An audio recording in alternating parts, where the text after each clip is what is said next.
الرحمن الرحیم رب اشرح لی صدری ویسر لی امری واحلل عقدۃ من لسانی یفقہوا قولی۔ کوئی بھی عمل جب کیا جاتا ہے اس کے بارے میں یہ دیکھا جاتا ہے کہ اس کا حکم کیا ہے۔ شریعت کے اندر یہ بڑی امپورٹنٹ چیز ہے۔ کچھ چیزیں فرض ہوتی ہیں، کچھ چیزیں واجب ہوتی ہیں، اور کچھ چیزیں مباح یا نوافل کے اندر آتی ہیں، اور کچھ چیزیں سنت ہوتی ہیں۔ ہر چیز کا الگ سے حکم ہے۔ آج ہم رمضان کے ذکر میں یا روزے کے ذکر میں آج ہم اس چیز کو ذکر کریں گے کہ نبی صلی اللہ علیہ وسلم کس چیز کو پسند کیا کرتے تھے افطاری کے لیے۔ افطاری میں انواع و اقسام کے کھانے بنانا آج کل معاشرے کا ایک رجحان بن چکا ہے، لیکن ہمیں آقا حضرت محمد مصطفیٰ صلی اللہ علیہ وسلم کی سیرت کو دیکھنا ہوگا کہ آپ کیا چیز پسند کیا کرتے تھے۔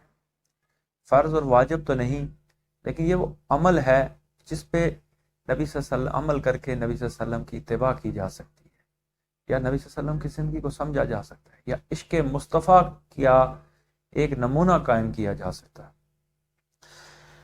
سنن ابی داؤد کی روایت ہے کہ نبی صلی اللہ علیہ وسلم تازہ کھجوروں سے افطار کیا کرتے تھے۔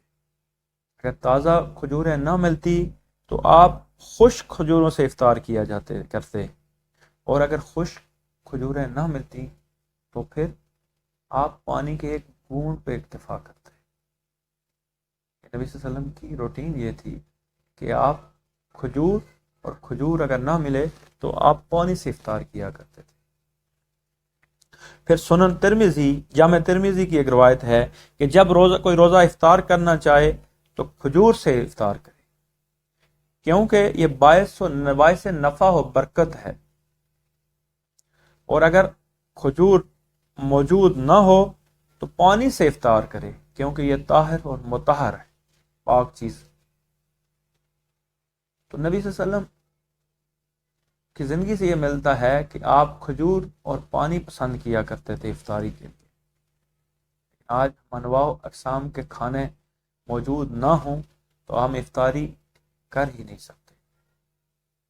برادران اسلام، یہ وہ چیزیں ہیں کہ آپ فضول خرچی یا اسراف کے زمرے میں تو آ سکتے ہیں، لیکن نبی صلی اللہ علیہ وسلم کی اتباع نہیں کر سکتے۔